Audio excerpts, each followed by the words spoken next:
Ilya Dragunov deixou a WWE. Sim, meus amigos, a notícia saiu hoje de que o contrato dele não foi renovado. Tiveram múltiplas fontes que comentaram sobre a saída do russo louco, do dragão louco da companhia. E isso vai ser, assim, realmente de matar o coração de muitas pessoas, porque tinha muita gente que gostava do Dragunov, eu inclusive. Nesse vídeo, a gente vai estar falando um pouquinho sobre a saída dele, a jornada dele na WWE, e vamos estar especulando por que ele foi mandado embora e para onde que ele pode ir. A única coisa que a gente pode dizer é que realmente tem um descasamento entre o que os fãs esperam, o que os fãs gostam, e os negócios, o que a companhia toma de decisão. Mas a gente vai falar um pouquinho sobre isso. Meu nome é André, eu sou fã de luta livre há mais de 30 anos, e esse é um Notícias da Luta Livre especial, com um pouquinho de heel turn, que eu vou dar uns chiliques nesse vídeo, porque realmente a WWE, na verdade não é a WWE, é a TKO que não fica renovando os contratos, eles estão surtados das ideias de terem deixado o Dragunov ir embora.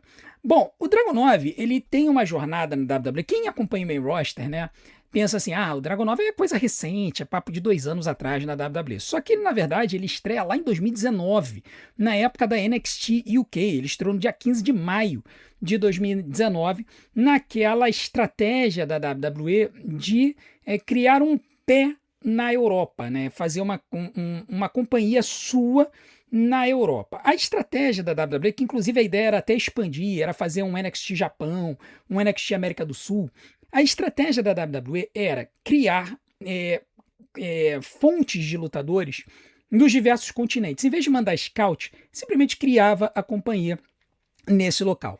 Eles começaram com a NXT UK, que deu certo por um tempo, e eles faziam em arenas menores, assim como o NXT nos Estados Unidos, e ali eles podiam utilizar esses talentos, botar na frente do público norte-americano, e aí depois, eventualmente, trazer essa galera para o main roster, né? Foi assim que surgiram diversas lutadoras e lutadores na WWE, Rhea Ripley, Toni Storm, Walter, Tyler Bate, o próprio Pete Dunne e tantos outros surgiram via NXT UK. E aí, a gente precisa comentar que a WWE, ela, quando estreia com o Dragunov lá, ele era mais um, assim como tantos outros. Só que o Dragunov, por ter um estilo de luta muito diferente, acabou chamando a atenção dos fãs. E ele acabou se tornando um favorito dos fãs muito cedo. Então, durante muito tempo se falava do Dragunov. No dia 21 de outubro de 2020, ele se tornou ainda mais conhecido quando ele fez uma luta contra o Walter pelo campeonato da NXT UK. Isso já na época da pandemia. Porque o lockdown da pandemia lá nos Estados Unidos e na Inglaterra foram diferentes. Os Estados Unidos abriu antes do que na Inglaterra. Enquanto os Estados Unidos conseguiu ali, a WWE conseguiu um waiver para fazer os shows em porta fechada, na Inglaterra eles tiveram que fechar tudo. Eles não puderam fazer shows até setembro de 2020. Quando eles voltaram, o Dragunov teve essa luta com o Walter, foi uma luta 5 estrelas, que foi mega hypada, o público gostou muito, e ali a estrela do Dragunov começou a crescer na companhia. Depois, ele passou mais um ano, até que no dia 22 de agosto de 2021, ele ganha o NXT UK Championship do Walter no NXT TakeOver 36. Isso já com uma certa migração da NXT UK para os Estados Unidos. Né? Os lutadores eles faziam shows semanais lá na Inglaterra, mas eles começaram a aparecer na NXT nos Estados Unidos. E o Dragunov, ele ganhou o campeonato, foi uma outra luta mega aplaudida, mega hypada pelo público, e permaneceu com esse título por quase um ano, até que no dia 7 de julho de 22, ele teve que dropar o título por causa de uma lesão que ele teve. Tá? E aí, ele fica 2 meses fora, e quando no dia 20 de setembro de 22, ele estreia na NXT. Ele segue o caminho do Walter e de outros lutadores que estavam saindo da NXT UK e aparece na NXT nos Estados Unidos no Performance Center.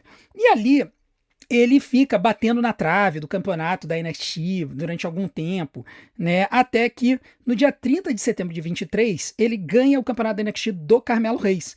E ele permanece com esse título por cerca de 6 meses, até que ele perde o campeonato para o Trick Williams numa luta que meio que marcava a despedida dele, assim, todo mundo imaginava que ele, na verdade não é que todo mundo imaginava que ele ia subir, ele já tinha subido para o main roster, né? Ele subiu para o main roster, apareceu pela primeira vez no dia 8 de abril, no Raw After WrestleMania. Então essa luta do dia 23 de abril, já todo mundo já imaginava o resultado que teria, né? Porque foi uma luta em que o perdedor deixaria a NXT, e o Trick Williams estava muito verde na época.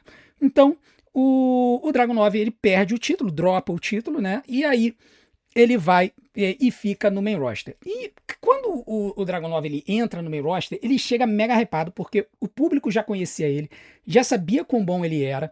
Ele estreia contra o Shinsuke Nakamura. Depois, ele faz uma série de lutas ali no cenário do Campeonato Intercontinental e tava tudo se encaminhando para que ele fosse elevado, né, e colocado ali no topo do midcard do Monday Night Raw, até que ele sofre uma lesão no ligamento cruzado anterior num live show no dia 30 de setembro de 24. E isso acaba matando o hype dele e deixa ele fora dos rings por mais de um ano. Mais de um ano. E isso deixou muita gente triste. Eu me lembro que quando eu comecei o canal, aqui em fevereiro de 25. Muita gente em vários shows me perguntava onde está o Dragunov, eu gosto do Dragunov, o Dragunov é meu favorito e tudo mais. Só que a gente não sabia, a gente sabia que ele estava lesionado, que ele estava com esse problema no joelho, mas ele não voltava. Eventualmente, no dia 17 de outubro de 25, aconteceu assim, um cenário que só quem viu os spoilers do dia ficou sabendo que iria acontecer, que foi o retorno do Dragunov para uma luta contra o Sami Zayn. Sami Zayn, na época, era o campeonato dos Estados Unidos no SmackDown, estava fazendo vários US Open Challenge, e aí, nesse cenário, o Dragunov, ele atende o US Open Challenge e vem para o ringue para enfrentar o Sami Zayn. E numa luta que foi facilmente, acho que foi 4 estrelas, 25 ou 4 estrelas e meia, foi assim, uma lutaça, uma luta de quase 20 minutos, o Dragunov acabou vencendo o Sami Zayn para surpresa de todo mundo e ganhou o campeonato dos Estados Unidos. Então, quando isso aconteceu, todo mundo achou que, cara, a WWE vai empurrar o Dragunov até a lua. Realmente, os caras estão acreditando no Dragunov, estão acreditando que ele pode ser um cara a ser bem utilizado pela companhia. E eu me lembro, assim, nessa época, de ver o Dragunov lutando, eu falo, cara, esse cara é uma estrela em potencial, porque ele tem um personagem legal, é bem diferentão, o estilo no ringue dele é diferentão, e ele é um lutador que chama muito a atenção quando ele tá no ringue.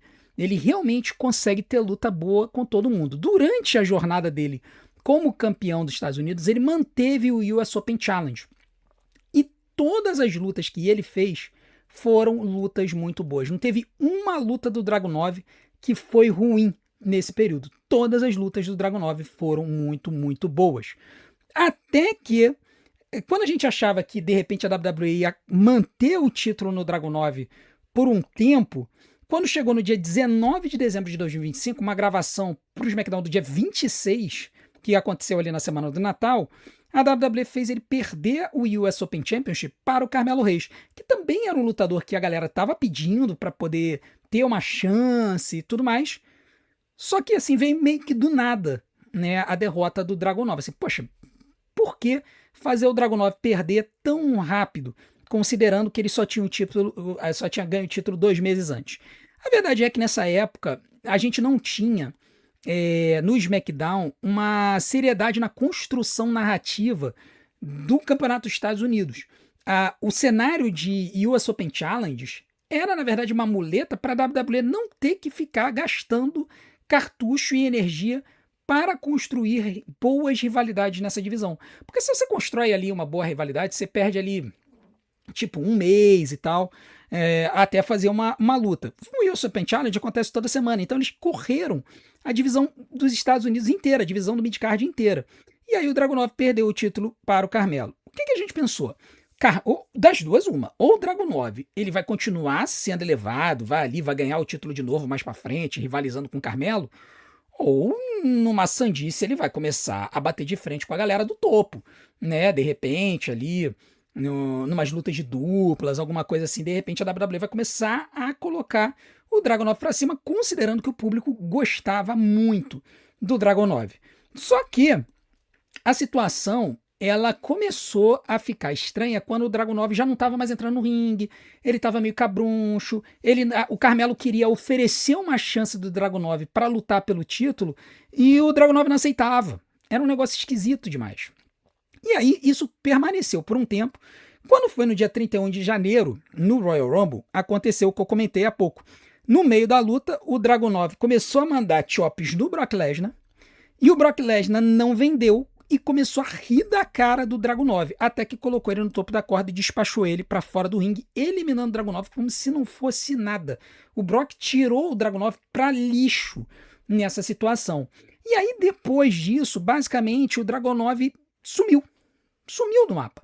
Ele ainda ali aparecia em um dado momento, tal, num negócio de bastidor ali, 2 minutos, 1 minuto, mas ele não lutava. Era muito estranho. E aí o pessoal perguntava, pô, o Dragunov tá lesionado? Não tem nada, o Dragunov não tem nada. Simplesmente o criativo dropou o cara.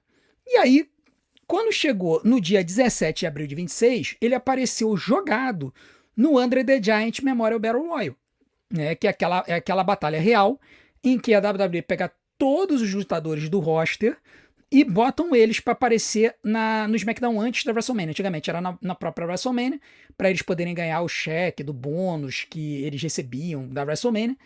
E agora, como não tem mais esse cheque de bônus, então todo mundo ganha, né? Lutando ali, seja na sexta, seja na segunda, pós-WrestleMania, eles englobam tudo junto, todo mundo ganha. Então, eles botam todo mundo para lutar. O Dragunov apareceu, não teve um grande destaque, eu não lembro de ele ter tido um grande destaque. Ele simplesmente perdeu a luta. E aí, depois disso, ele sumiu por completo. O Dragunov simplesmente desapareceu. E aí, o que aconteceu? Muita gente estava se perguntando, será que o Dragunov lesionou? Aconteceu alguma coisa? Só que, cara, ele apareceu treinando, ele deu postagem no X dizendo que ele estava bem, que não tinha nenhum problema e tal. E aí, todo mundo ficou falando, cara, Dragunov vai sair da companhia, Dragunov vai sair da companhia, Dragunov vai sair da companhia. E nesse tempo todo, a verdade é que eu tava meio que num estado de negação. Porque eu pensava assim, cara, não é possível que a WWE vai jogar fora um talento como o Dragunov, que é um cara que, pô, mas é muito bom no ringue, tem uma persona legal, tem como criativo chegar e trabalhar com ele. Até que veio a notícia hoje de que o contrato dele venceu e que ele não iria renovar com a WWE. Essas notícias, né, de lutador que o contrato não vence, a gente só fica sabendo em cima da hora. Às vezes a gente tem um adiantamento, né? É o que tá rolando, por exemplo, agora com a Bayley, que a Bayley tá na mesma situação. Foi destruída pela Lara Valkyria Cracuda, tá assumida e realmente tá tudo indicando que a WWE vai deixar o contrato dela vencer e ela vai deixar a companhia. Pois bem, aí a grande questão aqui é a seguinte. Primeiro, a gente não sabe ainda se o Dragunov não renovou o contrato porque a WWE ofereceu um valor mais baixo, ou se a WWE ofereceu um contrato para ele e ele não quis, tá? Eu desconfio que ele recebeu uma proposta de contrato rebaixada. Ele recebeu uma proposta de contrato rebaixada, assim como vários outros lutadores que deixaram a companhia ali em abril. A gente sabe que a TKO não foi a WWE, isso é importante, foi a TKO que está acima da WWE. Ela resolveu cortar os salários de vários lutadores que não estavam sendo aproveitados pelo criativo, e eu acredito que aconteceu a mesma coisa, que o Dragunov recebeu uma oferta rebaixada e ele resolveu não aceitar. E aí, no que resolveu não aceitar, e tentou ali contra-argumentar, a WWE chegou e falou, ou a TKO no caso, chegou e falou, não, desculpa, não tem negociação, essa é a nossa oferta, se você não quiser, a gente vai deixar o seu contrato vencer. E aqui, gente, a gente precisa perceber que essa decisão da TKO tem um dedo da WWE, porque, cara, eu acredito que se o pessoal lá realmente fizesse questão do Dragunov na companhia, eles não deixariam o contrato vencer. Eles, de alguma forma, utilizariam o Dragunov nos ringues, botariam ele para lutar, dariam ali uma jornada com ele ali no main roster, seja no Monday Night Raw, seja no SmackDown. E eles não fizeram. Então, realmente, o Dragunov, a sensação que passa é que ele estava fora dos planos da WWE. E aí a TKO, porque ele estava fora dos planos da WWE, tentou rebaixar o salário dele e ele não aceitou. Tá? Quando a gente considera a jornada do Dragunov, a gente percebe que a jornada dele no main roster foi absurdamente decepcionante. Por quê? Porque a primeira passagem dele no Monday Night Raw foram 5 meses. E quando ele tava ali pra aparecer, ele teve o problema no joelho. E aí depois, quando ele volta em outubro de 2025.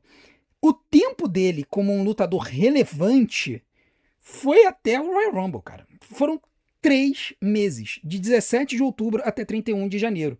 Sendo que relevante mesmo foi quando ele foi campeão, porque no período de janeiro de 26, antes do Royal Rumble, ele deve ter feito ali 1 ou 2 lutas, mas a WWE já estava meio que deixando ele de lado.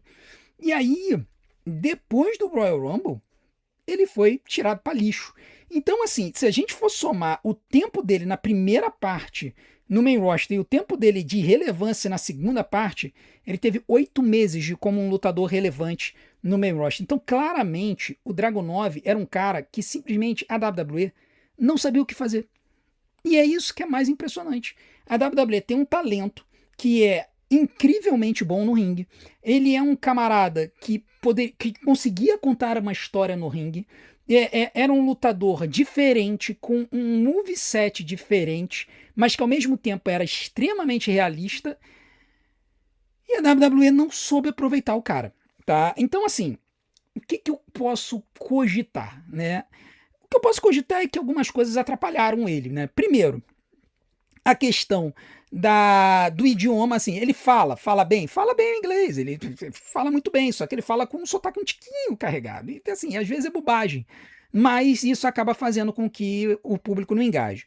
Outra coisa, a altura. Aí vocês pensam assim, pô, tiozão, você tá de sacanagem, o cara tem 1,78 m de altura. Pô, cara, eu concordo com vocês, eu acho isso uma palhaçada.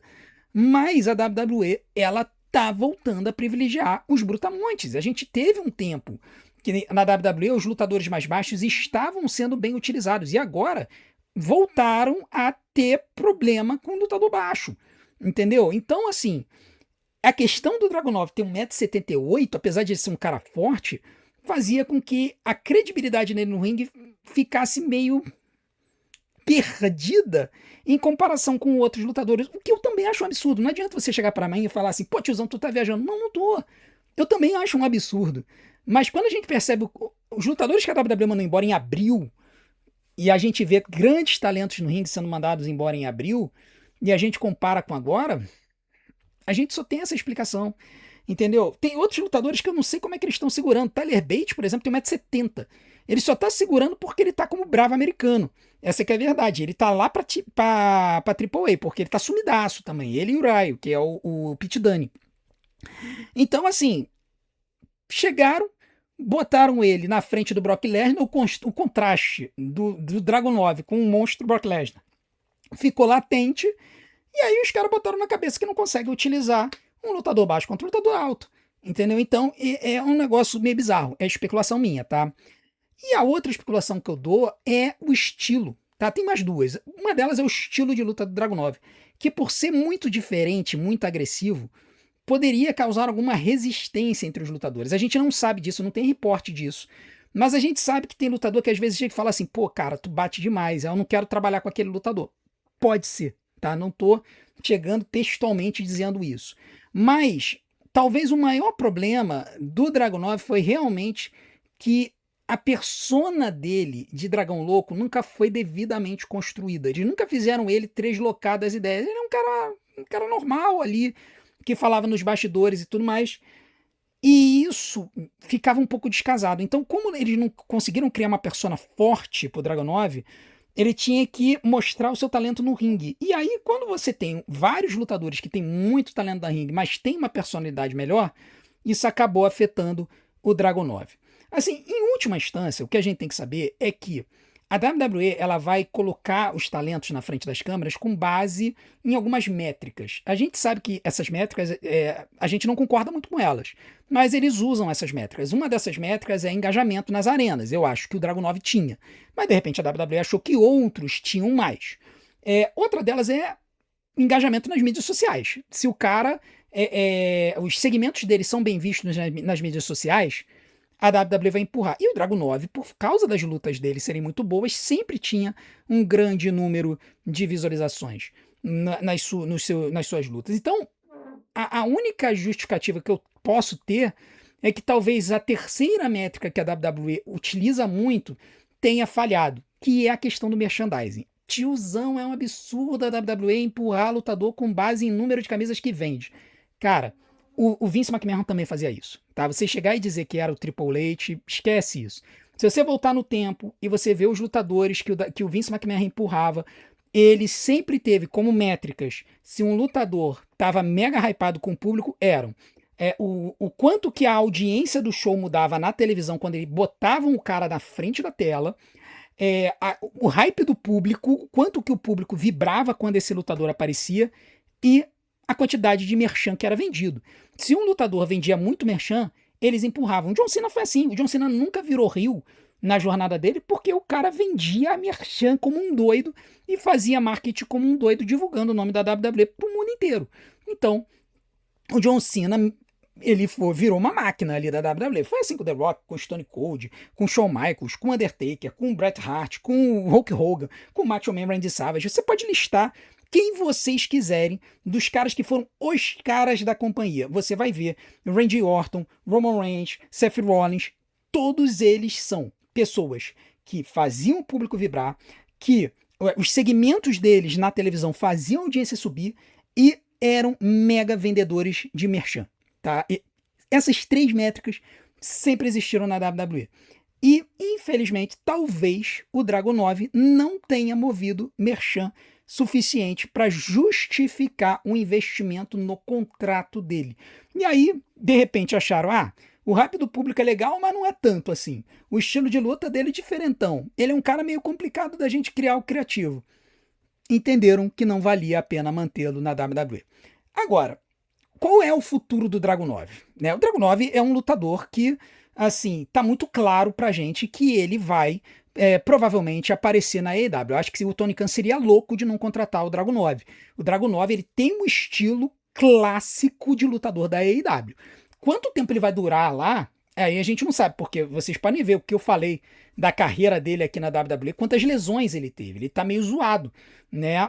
Mas, com certeza, ele vai ter a oportunidade de mostrar o serviço dele lá na AEW. Se ele vai ser bem aproveitado, se ele vai ganhar títulos, ou se pelo menos ele vai aparecer nos shows, é outra história. É outra história. Né? A gente teve casos de lutadores que saíram recentemente da WWE, foram para a AEW e tiveram resultados mistos. Né? A verdade é que na AEW, se o cara foi main eventer na WWE, ele vai ser main eventer na AEW. Se ele não foi main eventer na WWE, dificilmente ele vai ser main eventer na AEW. Tá? E ter que ter uma construção absurda lá para poder chegar no topo.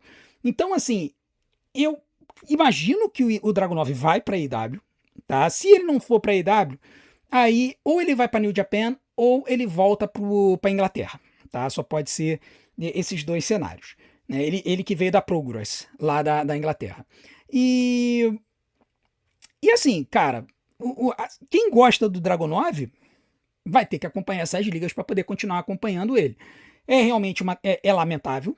É um lutador que eu gostava muito. Eu acho que a WWE deveria ter aproveitado melhor ele, mas infelizmente venceu aí essa máquina de querer lucrar que é a TKO. Porque, ao contrário da AEW, que é proprietária de uma família, né, ela é privada, uma companhia privada, e eles simplesmente estão tomando prejuízo, não querem nem saber. Eles gastam dinheiro mesmo com os lutadores e mantêm no prejuízo, ou então com um saldo operacional quase que zerado. A WWE ela tem que prestar conta para os acionistas. A TKO é uma empresa de capital aberto. E aí, meu irmão, empresa de capital aberto só visa o lucro, e aí, infelizmente, vai acontecer essas coisas. Concordo com isso? Não concordo com isso, mas é o jogo corporativo. Tá? Assim como os lutadores são mandados embora da TKO, da WWE, tem cenários que no mundo corporativo o cara trabalha 20 anos lá e quando ele chega no topo, mandam o cara embora para contratar um novato com metade da idade por 1/3 do salário. Infelizmente é assim que funciona o mercado privado, por isso que eu sou funcionário público, porque eu não aguento esse tipo de coisa, beleza? Bom, o que a gente pode fazer é esperar as próximas notícias, né? Como o contrato dele venceu, ele vai ter aí uns 3 meses para se descompatibilizar e aí, provavelmente pro final do ano, a gente vai ver se ele vai para a AEW ou se ele vai para alguma outra companhia. Beleza? Eu quero saber a opinião de vocês, o que vocês acharam dessa saída do Dragunov da WWE e se vocês acham que a Bayley vai estar no mesmo caminho. Coloca aqui nos comentários o que vocês acham, eu quero muito saber a opinião de vocês. E não deixem de assistir e acompanhar os nossos vídeos. Amanhã, meio-dia, a gente vai ter mais notícias da WWE e 8h30 da noite a gente vai ter a nossa live do SmackDown, CM Punk e Kevin Owens lutando pelo campeonato da WWE em Toronto, no Canadá. Vai ser lutão. Alerta, podemos ter até troca de título, eu conto com vocês aqui para acompanhar a luta e o show com a gente, beleza? Não deixem de fazer tudo aquilo que a gente pede para ajudar o nosso canal, deixe seu like, se inscreva no canal, ative o sininho para receber as notificações dos nossos próximos vídeos, deixe seu hype e acima de tudo assista maratona dos nossos vídeos, porque tempo de visualização é o que faz o YouTube divulgar a gente. Vou deixar mais opções aqui na tela para vocês. Desde já, meu muito obrigado, a gente se vê do outro lado, um grande abraço, até a próxima.